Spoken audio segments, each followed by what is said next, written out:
आह, पढ़ाई में मेरा ध्यान नहीं लग रहा। ब्रेन हजार्ड एनीमे का टाइम भी होने वाला है। नहीं, मैं कोई एनीमे नहीं देखूंगा। कल से एग्जाम्स भी शुरू हो रहे हैं। अरे यार, एनीमे शुरू हो चुका होगा। मुझे हो क्या गया है? मैं मन लगाकर पढ़ाई क्यों नहीं कर पा रहा? पहले जब मैं बैठता था तो पढ़ाई खत्म करके ही उठता था। पढ़ाई पर ध्यान लगा से कम तेरी आलस आलिया के लिए प्रॉब्लम नहीं बननी चाहिए। हाँ आलिया? हाँ बोलो आलिया। कैसे हो? मैं बढ़िया हूँ। कॉल क्यों किया? क्यों, कुछ होगा तभी कॉल कर सकती हूँ। कहीं इसका मतलब ये तो नहीं ना कि तुम मुझे मिस कर रही हो? निल्जिया, ये आवाज कैसी थी? कुछ नहीं। तो मैंने सोचा तुमसे पूछ ही लेती हूँ कि पढ़ाई कर रहे हो या नहीं। मेरा पढ़ाई में बिल्कुल भी ध्यान नहीं लग रहा। अगर तुम्हारा ध्यान नहीं लग रहा तो क्यों ना एक शर्त लगाए। क्या बात कर रहे हैं? चलो बताओ, इस एग्जाम में तुम्हारा गोल क्या है? मैं टॉप 30 में आना चाहता अगर तुम टॉप 30 में आ गए तो मुझसे जो काम करवाना चाहते हो वो मैं करूंगी। हूँ।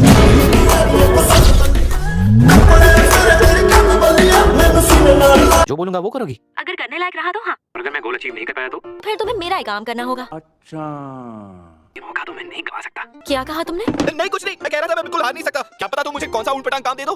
तो बेस्ट ऑफ लक। तो बताओ, तुम्हें शर्त मंजूर है? हाँ मुझे मंजूर है। देखते हैं कौन जीतता है। ये जो तुम मेरा मजाक उड़ा रही हो, पता है ना मैं तुमसे बड़ा हूँ। हम दोनों सेम एज के हैं। बात तो सही है। तुम्हारा बर्थडे तो 7 नवंबर को है ना?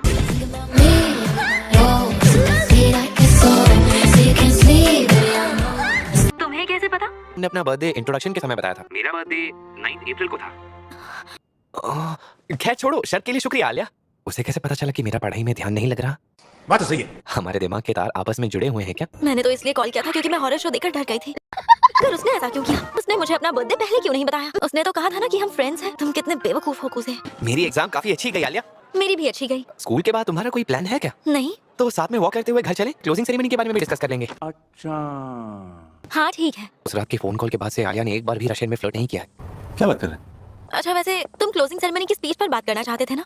बात तो सही है। मगर पहले ये बताओ, तुम इतनी अलग क्यों बिहेव कर रही हो? तुम्हें पता चल गया? मैं तुम्हारा चेहरा पढ़ना सीख गया हूँ। हाँ, तो अब तुम मुझे इतना समझने लगे हो कि मेरा चेहरा भी पढ़ सकते हो। आखिर तुम मेरी पार्टनर जो हो।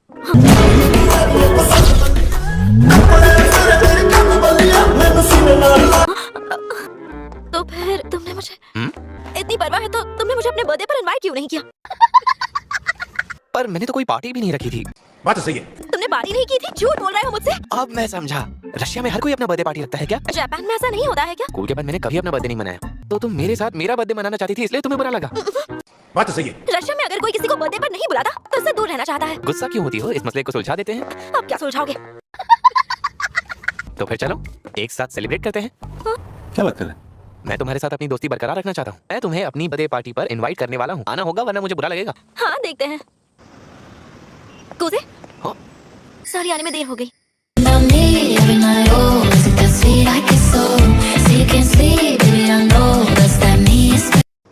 कितनी गर्मी है। प्रेसिडेंट जल्द ही समर्स के लिए शॉर्ट स्लीव्स वाला यूनिफॉर्म इंट्रोड्यूस करने वाले हैं ना?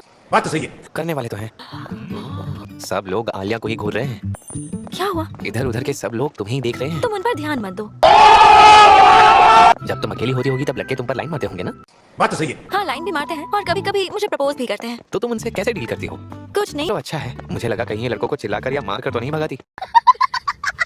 तुमने अभी मन में मेरे बारे में कुछ बुरा सोचा है ना? बात तो सही है। मैं तो बस खुश हूँ कि तुम लड़कों के जाल में आसानी से नहीं फंसती हो। मेरे बॉयफ्रेंड की तरह बिहेव कर रहे हो। आज हमारी डेट के दिन तो मैं तुम्हारे बॉयफ्रेंड की तरह बिहेव कर ही सकता हूँ। स्पैरो भैया।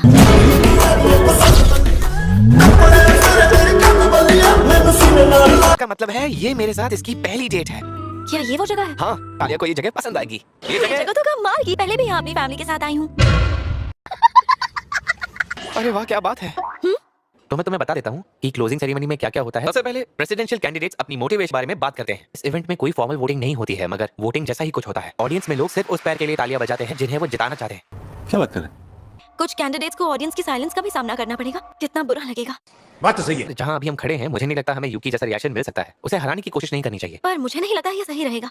बात तो सही है। इस रियलिटी को फेस कर रहे हैं जो इस समय हमारे सामने है। समझ गई। और अगर यूकी हमें हरा भी देगी तो हमें बहाना मिल जाएगा कि हमें रिस्पांस नहीं मिला। हमारे पास दूसरे भी ऑप्शंस हैं, मगर उसमें हमें थोड़े उल्टे सीधे कारनामे करने पड़ेंगे। मगर तुम ये नहीं करोगी क्योंकि तुम किसी को धोखा नहीं दे सकती है ना? बिल्कुल नहीं। मगर मुझे नहीं लगता कि वो ऐसी कोई बेवकूफी करेंगे। क्या मतलब है? ये रहा आपका ऑर्डर।